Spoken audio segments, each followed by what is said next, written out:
புதுச்சேரியில் கடந்த மாதம் நள்ளிரவில் பைக் ஷோரூமில் பின்பக்க கதவை உடைத்து பணத்தை திருடிச் சென்ற பிரபல திருடனை போலீசார் கைது செய்தனர். புதுச்சேரி முதலியார்பேட்டை சாலையில் தனியார் பைக் ஷோரூம் இயங்கி வருகின்றது.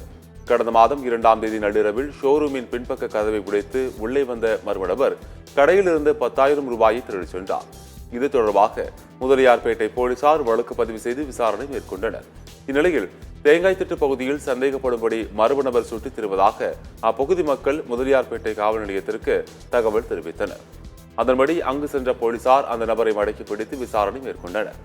விசாரணையில் அந்த நபர் சென்னை ஓட்டரியைச் சேர்ந்த தமிழ்ச்செல்வன் என்பதும் கடந்த மாதம் பைக் ஷோரூம் பூட்டை உடைத்து பணம் மற்றும் செல்போனை திருடிச் சென்றதும் தெரியவந்தது.